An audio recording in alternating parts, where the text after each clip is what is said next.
Class 10th के प्यारे बच्चों, आज हम स्टार्ट करने वाले हैं क्वेश्चन नंबर 11 एक्सरसाइज 9.1 का। इससे पहले के जितने भी हमने लेक्चर आपके हाइट एंड डिस्टेंस के किए हैं, इससे पहले हमने लगभग 3 लेक्चर किए हैं।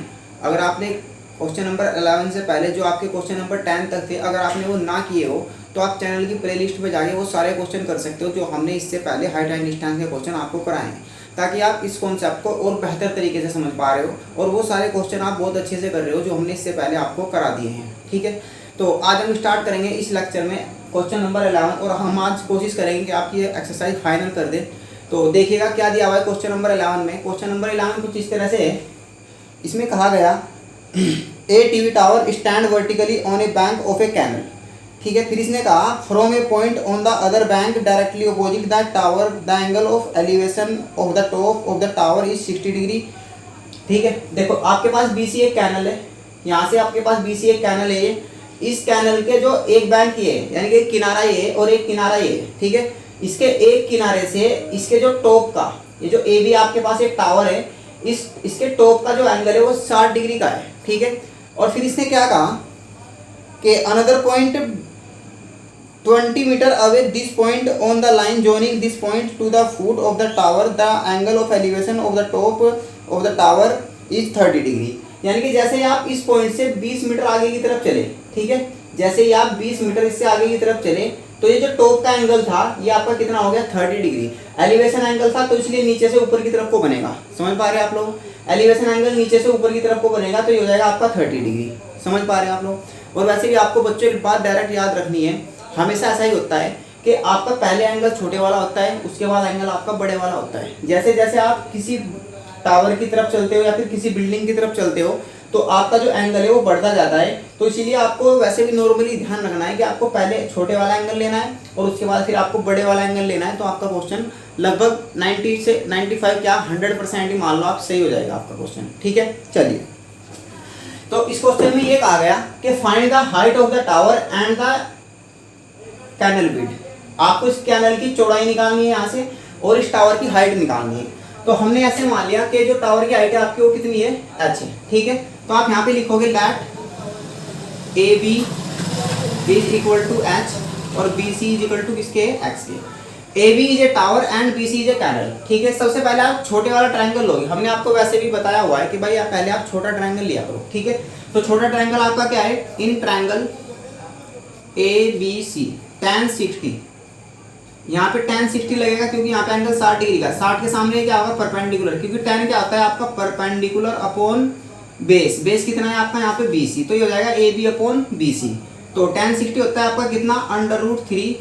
AB की वैल्यू आपकी h, BC कितना है x। तो आप जब यहाँ से h निकाल रहे होंगे तो h की वैल्यू आ रही होगी आपकी कितनी, x√3। इस वैल्यू को आप यहाँ पे निकाल के रख लोगे। इसके बाद आप क्या करोगे, बड़ा वाला ट्रायंगल लोगे, इन ट्रायंगल ABD। तो जब आप ट्रायंगल ABD में कर रहे होंगे तो आप यहाँ पे बड़ा जो ट्रायंगल है आपके पास उसका जो एंगल है वो कितना है 30 डिग्री। तो आप यहाँ पे लिखोगे tan 30 इज इक्वल टू, ये भी आपका क्या होता है परपेंडिकुलर अपॉन बेस। बेस क्या है इसके लिए आपका BD। बड़े वाला ट्रायंगल का बेस BD है और हाइट सेम ही है। ठीक है, तो tan 30 होता है आपका 1/√3। ये हो जाएगा आपका AB कितना है h, BD कितना है आपके पास, ये हो जाएगा आपका x प्लस के 20। समझ पा रहे हो बच्चों? आप फिर से h की वैल्यू निकाल रहे होंगे तो इसकी मल्टीप्लाई यहाँ पे करोगे, हो जाएगा आपका x प्लस के 20 अपॉन में कितना √3। अब आप क्या करोगे, इस h की वैल्यू को आप यहाँ पे रख दोगे या फिर आप यहाँ से x की वैल्यू निकाल सकते हो, लेकिन आसान होगा कि अगर आप h की वैल्यू कितनी है आपके पास, x√3, ये वैल्यू आप यहाँ पे पुट करोगे तो from first h is equal to x√3 यहाँ पे पुट करोगे तो ये हो जाएगा आपका x√3, ये हो जाएगा आपका x प्लस के 20 अपॉन में √3। जब आप यहाँ से मल्टीप्लाई कर रहे होंगे तो √3 और √3 की मल्टीप्लाई आपकी हो जाएगी 3, तो ये हो जाएगा आपके पास 3x is equal to x plus के 20। ये x इधर आएगा तो ये हो जाएगा 2x इज इक्वल टू 20 और x की वैल्यू जब आप निकाल रहे होंगे तो कितनी आ रही होगी 10। प्यारे बच्चों, आपकी जो एक कैनल है कितने की है, 10 मीटर की है। इसकी वाइड जो है, इसकी चौड़ाई जो है वो कितनी है, 10 मीटर। इसके बाद जब आपको हाइट निकालनी है तो हाइट निकालने के लिए आप इस वैल्यू को कहाँ रख दोगे, पुट इन फर्स्ट। जो आपकी फर्स्ट इक्वेशन है यहाँ से आपके h की वैल्यू आ जाएगी, x का वैल्यू आप कितना रख दोगे, tan√3। तो जैसे आप यहाँ पे x का वैल्यू रखोगे tan, तो हो जाएगा tan√3। इस तरह से प्यारे बच्चों आपका ये क्वेश्चन हो रहा होगा। उम्मीद है कि आपको ये क्वेश्चन बहुत अच्छे से समझ में आया हो। अगर आप ना भी समझ पा रहे हो तो इसका मतलब ये नहीं है कि आप नहीं कर सकते। टीचर आपकी उंगली पे है, आप आगे पीछे करके वीडियो को बार बार देख के क्वेश्चन को समझ सकते हो। ठीक है, चलिए हम करते हैं नेक्स्ट क्वेश्चन। क्या है आपका नेक्स्ट क्वेश्चन प्यारे बच्चों? ये आपका क्वेश्चन नंबर 12। क्या कहा गया क्वेश्चन नंबर 12 में, हम पढ़ देते हैं आपके लिए, हिंदी बोर्ड के बच्चे साथ साथ उसको समझते जाए। ठीक है, देखिए, from the top of a 7 metre high building. ठीक है, इसका जो टॉप है, ए से आपकी एक बिल्डिंग है DE, ये जो इसका जो टॉप है यहाँ पे ये, ठीक है, इसके टॉप से क्या कहा गया, the angle of elevation of the top of A cable tower is 60 degree. Cable tower थोड़ा ज़्यादा ऊंचा होगा किसी भी बिल्डिंग से, तो इसके टॉप से इसका जो टॉप है और जो आपका टावर का टॉप है, इसका टॉप, बिल्डिंग का टॉप टावर के टॉप के साथ कितना एंगल बना रहा है, 60 डिग्री का। फिर इसने क्या कहा, and the angle of depression of its foot is 45 degree. और इसका जो एंगल है डिप्रेशन एंगल का मतलब होता है अवनमन कोण, जो कि ऊपर से नीचे की तरफ बनता है। ये बिल्डिंग का जो टॉप है और इसका जो टावर का फुट है, ये टावर का फुट होगा, यहाँ पे टावर का पैर होगा जहाँ से ये जमा हुआ होता है, यहाँ से जो एंगल बना रहा है, कितना बनाया इसने, 45 डिग्री। फिर इसने क्या कहा, determine the height of the tower. तो आपको टावर की हाइट निकालनी है बच्चों। तो कैसे निकाल रहे होंगे आप टावर की हाइट? एक बात तो आपको पहले तो ये पता होना चाहिए कि भाई अगर ये 45 है तो ये भी कितना होगा आपका 45। ये होता है आपका अल्टरनेट एंगल, जिसको हिंदी में बोलते हैं एकांतर कोण। ठीक है, चलिए अब आप क्या करोगे, आपको बिल्डिंग की हाइट निकालनी है। उसके लिए आपने इसको एक्स लेट कर लिया है कि DC कितना है, एक्स है। तो अगर DC एक्स से जितना ये इतना ही होगा BE, तो ये BE भी कितना होगा आपके पास, एक्स होगा। ये जो आपकी बिल्डिंग है, इसकी बिल्डिंग की हाइट है आपकी कितनी, 7। तो इसका मतलब ये है कि अगर ये जितनी हाइट यहाँ पे है इतनी हाइट होगी BC की, और ये जो ऊपर की हाइट बचेगी आपकी AB, ये कितनी बची होगी, H माइनस के 7। समझ पाए प्यारे बच्चों? चलिए अब इसके बाद आपको टावर की हाइट निकालनी है। पहले आप छोटे वाला ट्रायंगल लोगे और फिर आप एक बार ये वाला ट्रायंगल लोगे। आप कोई सा भी ले सकते हो, वैसे आपका क्वेश्चन गलत नहीं होगा। चलिए सबसे पहले हम करते क्या है, आप चाहिए वाला ट्रायंगल ले लो, हम ये वाला ले लेते हैं। ट्रायंगल इन ट्रायंगल EDC आप यहाँ पे देखिए ये एंगल कितना है 45, तो आप यहाँ पे tan 45 अप्लाई करोगे। मोस्टली क्वेश्चनों में tan ही अप्लाई होता है। ठीक है बच्चों, तो 45 के सामने आपका क्या होगा, परपेंडिकुलर, क्योंकि tan होता है आपका परपेंडिकुलर अपॉन बेस। परपेंडिकुलर कितना है आपके पास, ED, बेस कितना है बच्चों आपके पास, DC। तो tan 45 होता है आपका 1, ED की वैल्यू आपके पास कितनी है, 7, DC कितना है आपके पास, x, तो x की वैल्यू आपकी आ जाएगी कितनी, 7। तो यानी कि ये कितना है आपका 7 और ये भी आपका 7 होगा। अब आपको निकालना है इसकी हाइट, तो उसके लिए आप ट्रायंगल लोगे, इन ट्रायंगल ABE। इस ट्रायंगल में आप tan 60 लगाओगे, और tan आपको पता है tan क्या होता है आपका परपेंडिकुलर अपॉन बेस। तो इसके लिए बेस कितना होगा आपका AB और बेस कितना होगा BE। तो फिर tan 60 होता है आपका कितना, √3। AB की वैल्यू है आपके पास कितनी, H माइनस के 7, और BE कितना है आपके पास 7। इसकी मल्टीप्लाई आप इधर कर दोगे तो ये हो जाएगा आपका 7√3 is equal to H minus 7। 7 को आप इधर से इधर लाओगे, हो जाएगा आपका 7√3 और प्लस के 7 यहाँ से आप कॉमन निकाल रहे होंगे तो बचेगा √3 और प्लस के 1। इस तरह से आपके टावर की हाइट निकल के आ रही होगी। समझ पाए प्यारे बच्चों? तो आपको कुछ नहीं होता, एक बार आपका डायग्राम बन जाए, डायग्राम बनाने के बाद आपको 2 ट्रायंगल बनेंगे। 2 ट्रायंगल में आपको एक बार एक ट्रायंगल ले लेना है, एक बार एक ट्रायंगल ले लेना है। ठीक है, और आप किसी भी तरह से एडजस्टमेंट करोगे और आप क्वेश्चन का आंसर निकाल रहे होंगे। समझ पाए? करते जाइए आप प्रैक्टिस, धीरे धीरे हमारे साथ सीखते जाइए। आप एक टाइम ऐसा आ रहा होगा, आप इतनी अच्छी प्रैक्टिस में होंगे कि आप क्वेश्चन को चुटकियों में कर रहे होंगे। चलिए हम देखते हैं नेक्स्ट क्वेश्चन। क्या है आपका नेक्स्ट क्वेश्चन प्यारे बच्चों? ये आपका क्वेश्चन नंबर 13। क्वेश्चन नंबर 13 में क्या कहा गया, हम देख लेते हैं एक बार। क्वेश्चन में कहा गया कि a observed from the top of a 75 metre high lighthouse from the sea level. ठीक है, समुद्र के लेवल से 75 मीटर की ऊंचाई पर। ठीक है, ये आपका 75 मीटर है। यहाँ पे समुद्र के तल से 75 मीटर की ऊंचाई पर एक ऑब्जर्वर है। ऑब्जर्वर का मतलब है यहाँ पे कोई देखने वाला है, कोई नीचे देख रहा है। वो क्या देखता है, वो देखता है the angle of depression of 2 ship are 30 and 45। ठीक है, जो यहाँ से वो नीचे की तरफ देखता है तो उसको यहाँ पे 2 शिप नजर आते हैं, और जो शिप के एंगल होते हैं एक का 30 डिग्री होता है और एक का 45 डिग्री होता है। अब आपको ये कैसे पता चलेगा कि 30 कहाँ पे लेना है, 45 कहाँ पे लेना है? तो आपको ज़्यादा नहीं सोचना बच्चों, आपको छोटा एंगल पहले लेना है, उसके बाद बड़ा एंगल लेना है, क्योंकि जैसे जैसे आप आगे की तरफ को बढ़ोगे तो एंगल आपका बढ़ता जाता है, समझ पाए। और ये जो डिप्रेशन एंगल है, डिप्रेशन एंगल देखिए यहाँ पे ये 30 है, तो ये 30 कहाँ तक होगा, इसके लिए होगा। ये यहाँ पे इसने 30 डिग्री का एंगल बनाया पहले, तो आप इसको ऐसे लिख रहे होंगे यहाँ पे ऊपर की तरफ ये 30 है। फिर इसने यहाँ पे 45 डिग्री का एंगल बनाया, तो आप इसको इतना 45 दिखाओगे, जहाँ तक ये 30 डिग्री का एंगल है इस लाइन तक आप ये 30 डिग्री का एंगल दिखाओगे, समझ पाए बच्चों। चलिए अब इसके बाद यहाँ पे 2 शिप थे आपके, एक पॉइंट डी पर और एक पॉइंट सी पर, ठीक है। आपके पास 2 शिप थे। अब आप इसने क्वेश्चन में क्या कहा, क्वेश्चन में इसने कहा कि if one ship is exactly behind the other on the same side of the light house find the distance between the 2 ships, ठीक है। इन दोनों शिप के बीच की आपको डिस्टेंस निकालनी है, ठीक है। अगर आप इन दोनों शिप के बीच की डिस्टेंस निकालना चाह रहे हो तो आप प्यारे बच्चों किस तरह से निकाल रहे होंगे, पहले आप वही काम करोगे कि छोटे वाला ये जो ट्रायंगल है इसको लोगे और आप यहाँ पे लिखोगे कि A B is a light house,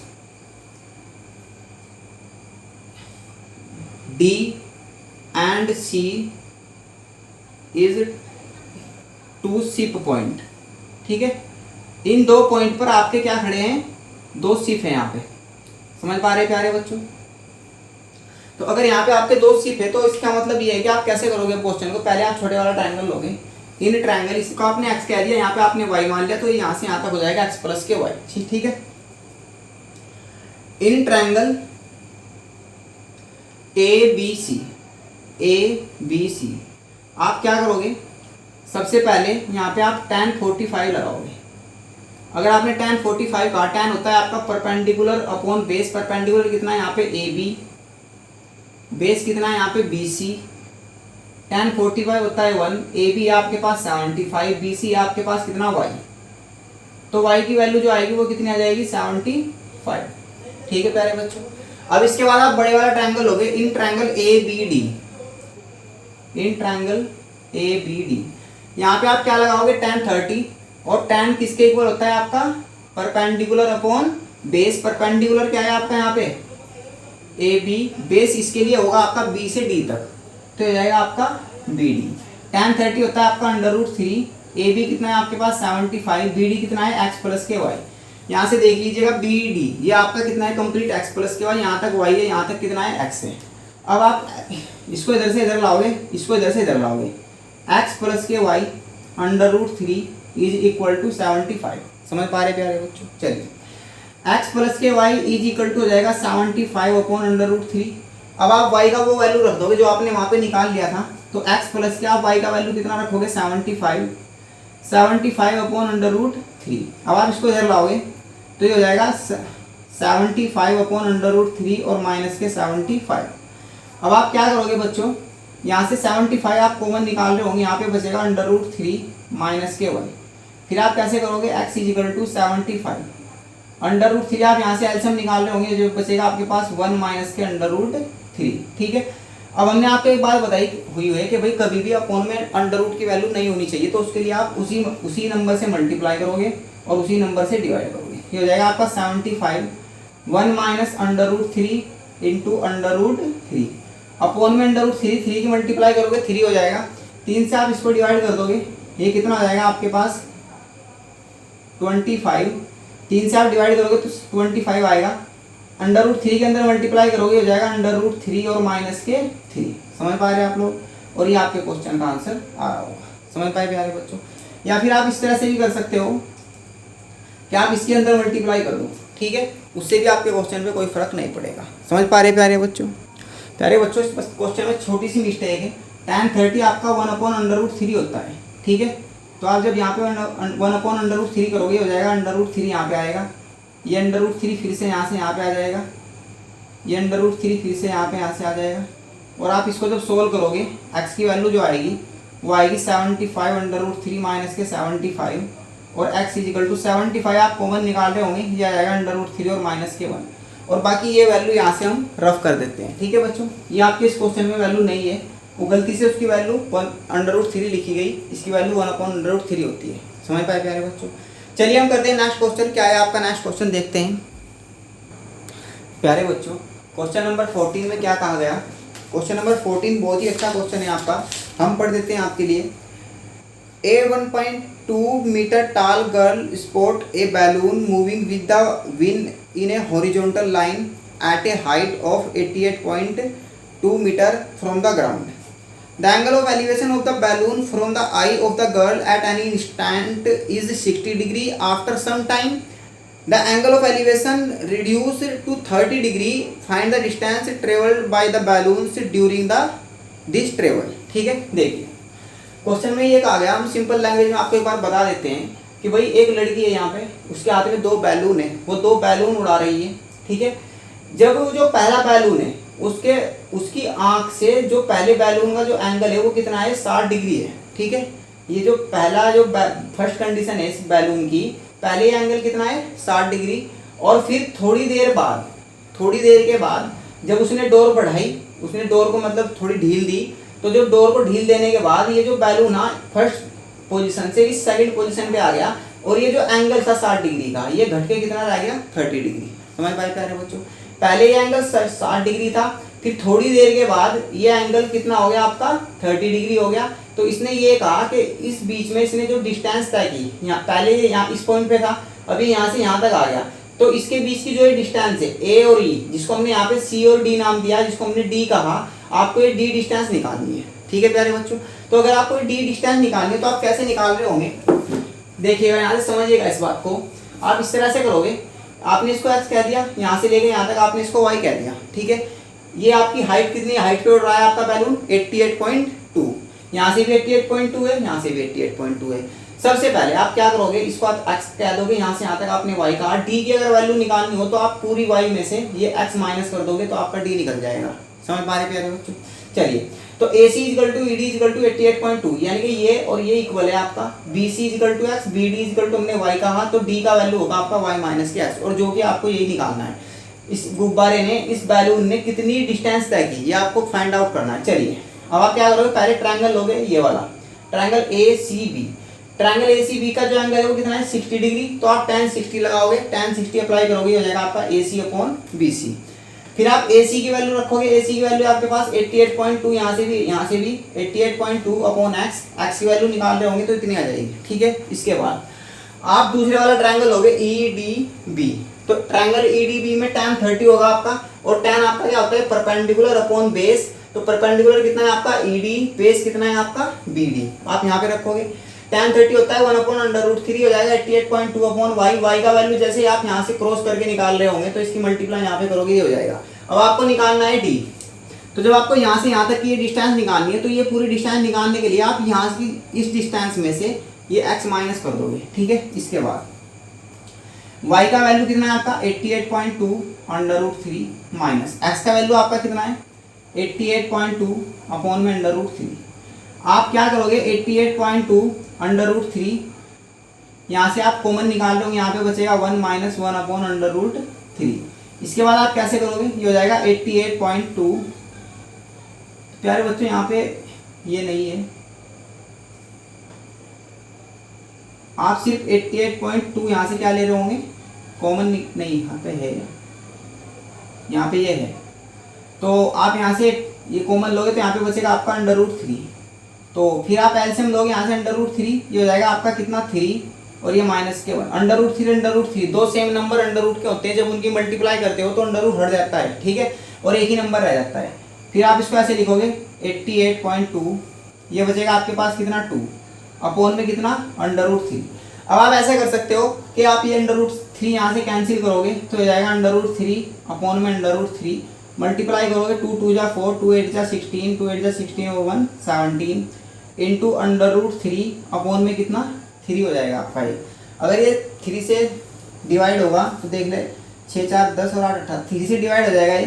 तो इसको आप ऐसे करोगे, 3 × 5 = 15, यानी कि 3 × 5 = 15, 2 बचा, और 3 × 8 = 24, फिर हो जाएगा 0.38 = 24 और √3, यानी कि ये जो बैलून है आपका यहाँ से लेकर यहाँ तक कितनी डिस्टेंस चला, 58.8 √3 मीटर।